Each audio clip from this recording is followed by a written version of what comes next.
Hi, my name is Rob. I was one half of a band called Children of the Bong, and we released an album called SIrius Sounds in 1995 on Planet Dog Records. This was the setup that we used to make most of the music, and it consists of an Atari 1040 ST, an Ensoniq ASR10 sampler, a Korg MS-20, and a Roland SH3A. We also had a few effects and a mixer, which we upgraded eventually. When we recreated the album, we borrowed a few extra bits from Banco de Gaia, but all the essentials were still the same. So fast forward 25 years or so, and I'm now wondering how I can recreate these tracks using none of the original equipment, as I had to actually sell most of the equipment to pay for my children's nappies. I now use Logic Pro on a Mac. So how can I get tracks written in Cubase on an Atari and staved on floppy disks into Logic? Well, for a long time I was thinking of getting an old Atari and synchronizing it to my Mac via MIDI and transferring the MIDI information. This will get the MIDI info into the Mac, but the actual timing might be off and all the track information will be wrong. Then I did a lot more digging and found someone who transfers old Cubase files that are on an Atari format to MIDI so that you can load it on any DAW. It costs around about £12 a disc.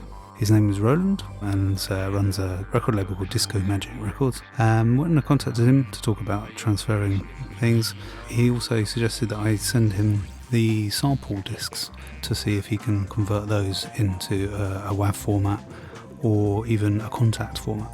So I sent them off and to see what would happen. When I got them back, it was more than I could have dreamed of, really. I was able to really load up the MIDI file straight away into Logic, and it had the same layout, had the same tempo information, had all the track names, controller data, exactly as it was on the Atari. It didn't have. It was all like one long block, so that was the only difference. It wasn't chopped up into different bars, but that wasn't really a big deal.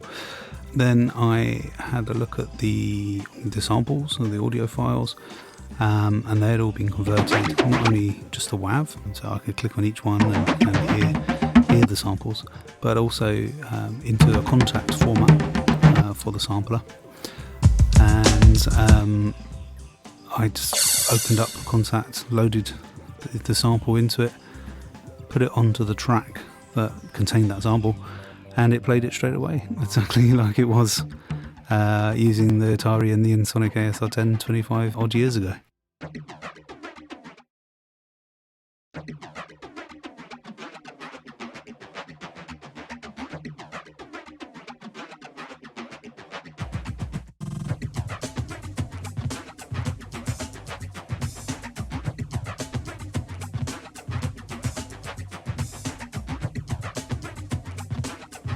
So I worked out I had about 10 Atari discs and 50 Ensoniq discs, and Roland gave me a great deal to convert them all.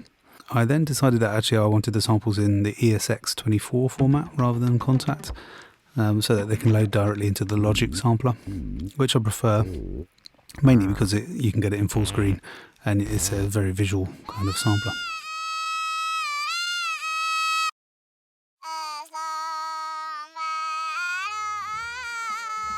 A couple of weeks later, I got a package to download with all of the files ready to go.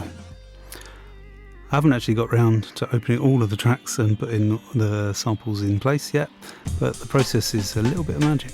And if you've got a load of old Atari discs or any sampler discs, and it can be any sampler, you can transfer them all across. So I really highly recommend it if you're an old git like me, with a whole load of old floppy disks. Get them transferred, and you never know, you might be able to make use of them again.